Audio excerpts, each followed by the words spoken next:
কারণে আকাশ পৃথিবী টুকরা টুকরা হয়ে যাবে, আসমান টুকরা টুকরা হয়ে যাবে, পৃথিবীটাকে আল্লাহ তাআলা সমান করে দিবেন।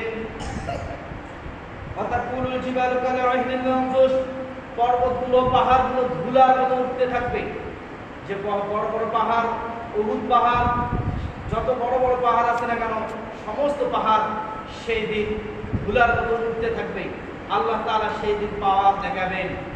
ইয়াওমা নাতু'ইস সামা'a কাতাইস সিজিল লিল কুতুব, সেই দিন আসমানটাকে যেমন একটি মানুষ একটি যদি বই খুলে বইটাকে আরেকটা পৃষ্ঠা যখন লেগে থাকে, সেই দিন আল্লাহ তাআলা সাতটা আসমানকে আল্লাহ তাআলা ঠাস ঠাস করে জমিনের মধ্যে ফেলে দেবেন সেই দিন। আর এক একটা আসমান এক একটা আঙ্গুলের মধ্যে আল্লাহ তাআলা গঠন করে নেবেন। হাতের মধ্যে হাতের মধ্যে আল্লাহ তাআলা হাতের মধ্যেই সেই দিন আসমানকে গুটিয়ে নেবেন। সেই দিন আল্লাহ তাআলার পাওয়ার থাকবে। আলিয়াউমা ইয়াকুনুন নাসু কাল ফারাশিল মাবসুস, সেই দিন মানুষগুলো হবে বিক্ষিপ্ত পতঙ্গের মতো। কিসের মতো? বিক্ষিপ্ত পতঙ্গের মতো। তাফসীরের মধ্যে আর এসেছে যে যখন একটা কারেন্টের বাল্ব জ্বলে দেওয়া হয়, রাতের মধ্যে যখন জ্বলে দেওয়া হয়, যখন দেখে যায় অনেক মশা মাছি ছিটকাছিটকি করে না, সেই দিন মানুষগুলো ছিটকাছিটকি করবে। ইয়াওমা তাযহারু কুল্লু মুরদিআতিন আম্মা আরদাআত, সেই দিন মানুষগুলো নেশাগ্রস্ত অবস্থায় হবে। সেই দিন মানুষের অবস্থা বিক্ষিপ্ত পতঙ্গের মতো হবে। ইসরাফিল আলাইহিস সালাম যখন একটা ফুৎকার দিবেন, আর একটা ফুৎকারে মানুষ সব মরে যাবে।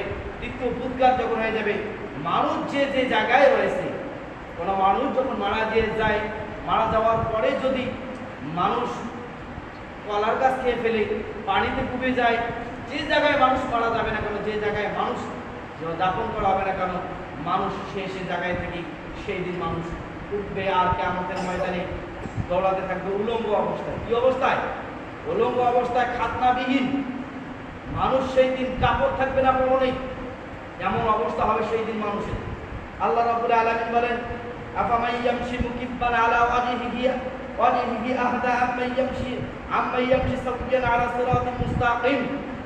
আল্লাহ রাব্বুল আলামিন বলেন, সেই দিন আমি কিছু সংখ্যক মানুষকে মুখের উপর ভর করে কিয়ামতের ময়দানে উপস্থিত হবে। সেই দিন কিয়ামতের ময়দানে যেই দিন হবে, সেই দিন কিছু সংখ্যক মানুষ কিয়ামতের ময়দানে উপস্থিত হবে মুখের মাধ্যমে হেঁটে।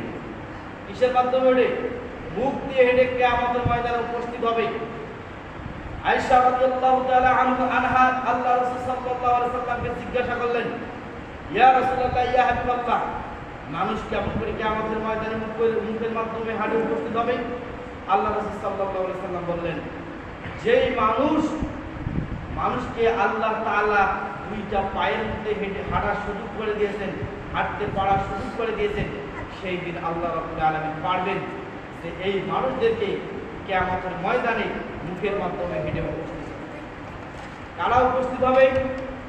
আফামান ইয়ামশি মুকিব্বান আলা ওয়াজহিহি আহদা আম্মান ইয়ামশি সাওয়িয়ান আলা সিরাতিন মুস্তাকিম, সরল পথে চলে নাই, সিরাতিন আলা মুস্তাকিম, সরল পথে চলে নাই, সঠিক পথে চলে নাই, যে তারা আল্লাহর আয়াতকে অস্বীকার করেছেন, আল্লাহর বিধিবিধানকে অস্বীকার করেছেন, আল্লাহর যে বিধান আছে বিধানকে অস্বীকার করেছেন। আল্লাহর বিধান হলো 5 ওয়াক্ত সালাত পড়া আল্লাহর বিধান, যাকাত দেওয়া আল্লাহর বিধান, দিন প্রতিষ্ঠা করা আল্লাহর বিধান, ন্যায় অন্যায়ের প্রতিবাদ করা আল্লাহর বিধান, যেখানে অন্যায় সেখানে প্রতিবাদ করা আল্লাহর বিধান, যেখানে গাঁজা চলবে সেখানে বন্ধ করতে হবে সেটা আল্লাহর বিধান। যে মানুষ বিধান পাওয়ার থাকার সত্ত্বেও এই আইনগুলো এই বিধানগুলো অস্বীকার করলো, আল্লাহ রাব্বুল আলামিন বললেন, আফামান ইয়ামশি সাওয়িয়ান আলা সিরাতি আফামান ইয়ামশি মুকিব্বান আলা ওয়াজহিহি আহদা, কিয়ামতের ময়দানে এই মানুষগুলো কিয়ামতের ময়দানে উপস্থিত হবে মুখের মাধ্যমে। কিসের মাধ্যমে? মুখের মাধ্যমে এটা উপস্থিত হবে। আল্লাহ রাব্বুল আলামিন বলেন যে এই সকল মানুষ কিয়ামতের ময়দানে উপস্থিত হবে মুখের মাধ্যমে। আল্লাহ রাব্বুল আলামিন আবারও বলেন, লিয়াহমিল আওযারাহুম কামিলাতান ইয়াওমাল কিয়ামাহ, কিয়ামতের ময়দানে মানুষ যখন উপস্থিত হবে, কারো পাপের বোঝা কেউ বহন করবে না, নিজের পাপের বোঝা নিজেই বহন করবে। নিজের পাপের বোঝা বেটি বহন করবে না, বেটা বহন করবে না, ছেলে মেয়ে কেউ বহন করবে না। নিজের পাপের বোঝা নিজেকেই বহন করতে হবে। নিজের পাপের বোঝা নিজেকে বহন করতে হবে। নিজের পাপের বোঝা মেয়ে ছেলে স্ত্রী বহন করবে না, কেউ বহন করবে না। সেই দিন কার পাপের বোঝা? আপনি একটা মানুষকে অন্যায়ভাবে থাপ্পড় দিয়েছেন, সেই দিন একটা মানুষ আপনাকে বলছে যে আমি আপনাকে 10,000 টাকা দিলাম, তাকে আপনি পিটান। এই যে আপনি পিটালেন, 10,000 টাকা পাওয়ার পরে মানুষকে পিটালেন, আপনাকে ওই পাপের বোঝা বহন করতে হবে। কোনো মানুষ আপনার পাপের বোঝা বহন করবে না। অর্থাৎ কোনো নেত্রী বা কোনো নেতার কারণে যদি কারো জুলুম অন্যায় অবিচার হয়, যদি কারোর প্রতি জুলুম হয়, কারো অধিকার নষ্ট হয়, সেই দিন পাপের বোঝা কেউ বহন করবে না। কোনো নেতা নেত্রী, কোনো বন্ধু বান্ধব পাপের বোঝা বহন করবে না। নিজের পাপের বোঝা নিজেকেই বহন করবে।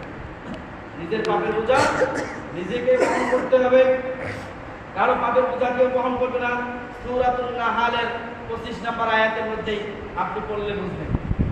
আল্লাহ রাব্বুল আলামিন বলেন, ইয়াউমা লা তাজজি নাফসুন আন নাফসিন শাইআ, সেই দিন কারো কেউ উপকারে আসবে না। সেই দিন ছেলে মেয়ে স্ত্রী বন্ধু বান্ধব ভাই বোন সেই দিন কারো উপকারে আসবে না। সেই দিন বাবা দিতে চাবে, তার গুনার কারণে তার ছেলেকে দিতে চাইবে যে আল্লাহ তাআলা এই ছেলেকে জাহান্নামে ঢেলে দেন, তারপরে আমাকে বাঁচান। সেই দিন মা দিতে চাবে তার বেটিকে যে এই মেয়েটাকে তুমি নিয়ে যাও, আল্লাহ তাআলা জাহান্নামে দাও, সন্তানের কারণে আমি জাহান্নামের থেকে জাহান্নামে দাও, আমাকে বাঁচাও। সেই দিন কারো কাছ থেকে কেউ কোনো পণ্য নেওয়া হবে না।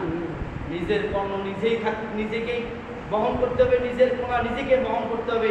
কারো কেউ উপকারে আসবে না। আপনার বন্ধু উপকারে আসবে না, বান্ধব উপকারে আসবে না, বান্ধবী উপকারে আসবে না। সেই দিন আপনার কেউ কোনো উপকারে আসবে না। আপনার স্ত্রীও সেই দিন উপকারে আসবে না, আপনার নেতা নেত্রীও সেই দিন উপকারে আসবে না। আপনার উপকারে আসবে শুধু একমাত্র কোরআনের বিধান, কোরআন ছাড়া আমল ছাড়া সেই দিন আর কোনো উপকারে আপনার আসবে কেউ কোনো উপকারে আসবে না। আপনাদের ক্ষমতা পাইলেই যে মানুষকে কিভাবে কতটুকু অহংকার দেখান, সেই দিন এই অহংকারের কোনো আপনার কাছে থাকবেই না। এই অহংকার সেই দিন অহংকার দেখাবেন। আল্লাহ তাআলা বলেন, লিমানিল মুলকুল ইয়াউম লিল্লাহিল ওয়াহিদিল কাহার, সেই দিন আল্লাহ তাআলা অহংকার করবে যারা অহংকার পৃথিবীতে করছে। সেই দিন আল্লাহ তাআলা বলবেন, লিমানিল মুলকুল ইয়াউম, কোথায় আমার অহংকারকারীরা, কোথায় আমার দাম্ভিকতাকারীরা, তোমরা আসো। সেই দিন কারো অহংকার চলবে না। সেই দিন আল্লাহর অহংকার ছাড়া কোনো মানুষের অহংকার চলবে না। আপনি তো আপনার ছেলে যদি একটু যদি কোনো পার্টির সাথে জড়িত থাকে, কোনো নেতা নেত্রীর সাথে জড়িত থাকে, আপনি বাপ মুখ ফরকান একবার বাজারে যা বলেন যে আমার ছেলে এইরকম পার্টির সাথে জড়িত, আমাকে যদি কেউ কিছু বলে তাহলে আমি তার যতটুকু শাস্তি দেওয়ার দরকার ততটুকু আমি শাস্তি দেবো। এই কথা যখন আপনি বলেন, সেই দিন আপনার পাওয়ার থাকবে না। সেই দিন পাওয়ার থাকবে না। আল্লাহ রাব্বুল আলামিন বলেন, ইয়াউমাইযিন তুহাদ্দিসু আখবারাহা, সেই দিন মানুষ যখন বলবে আল্লাহ তাআলা পৃথিবীতে আমি তো অহংকার করি নাই, পৃথিবীতে আমি তো মানুষকে অন্যায়ভাবে পিটাই নাই, পৃথিবীতে মানুষের অধিকার নষ্ট করি নাই। সেই দিন আল্লাহ তাআলা বলবেন, ইয়াউমাইযিন তুহাদ্দিসু আখবারাহা, যেই মাটিতে দাঁড়িয়ে যে মিথ্যা কথা বলছে, যেই মাটিতে দাঁড়িয়ে মানুষের অধিকার হরণ করছে, যেই মাটিতে দাঁড়িয়ে দিন প্রতিষ্ঠা যারা করবে তাদের প্রতিহত করছে, সেই দিন মাটি সাক্ষী দিবে। মাটি কি সাক্ষী দেবে? মাটি সাক্ষী দেবে। সূরাতুল জিলজালের আয়াত। আল্লাহ তাআলা বলেন, ইয়াউমাইযিন তুহাদ্দিসু আখবারাহা, সেই দিন মাটির জবান আল্লাহ তাআলা খুলে দিবেন।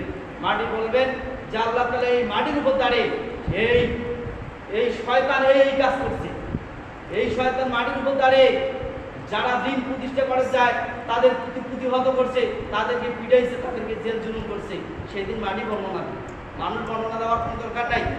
আল্লাহ তাআলা চামড়া আল-ইয়াউমা আকমালতু লাকুম দীনাকুম ওয়া আকমালতু নি'মাতা, আল্লাহ তাআলা বলেন যে সূরাতুল ইয়াসিনের মধ্যে আল্লাহ তাআলা বলেন, সেই দিন মানুষের চামড়াগুলি সেই দিন আল্লাহর কাছে সাক্ষী দেবে। চামড়াগুলি আল্লাহর সাথে কথা বলবে।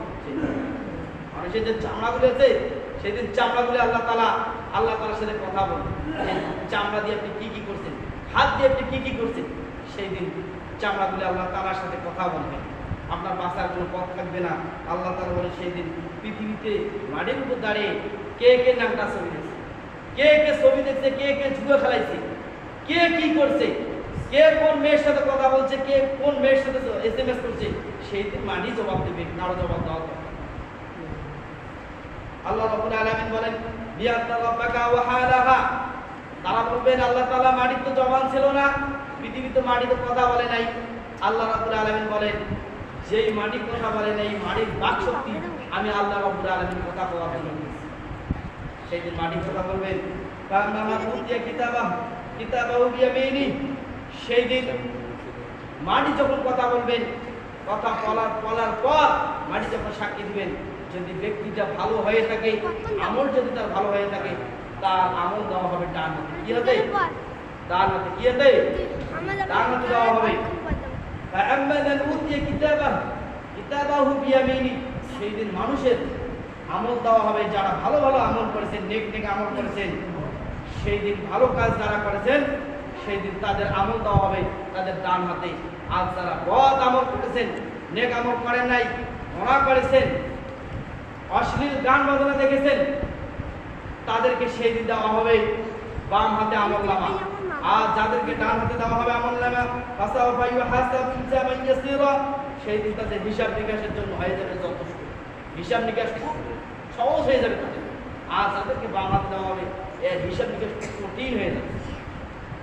হিসাব নিকাশ কি হয়ে যাবে? কঠিন হয়ে যাবে। যাদের ডান হাতে আমলনামা দেওয়া হবে তাদের হিসাব নিকাশ খুব সহজ হয়ে যাবে। আর যাদের বাম হাতে আমলনামা দেওয়া হবে তাদের হিসাব নিকাশ খুব কঠিন হয়ে যাবে। তারা বলবে আল্লাহ তাআলা আপনি আমাদেরকে আবার একবার মৃত্যু দেন, আল্লাহ তাআলা আরেকবার মৃত্যু দেন।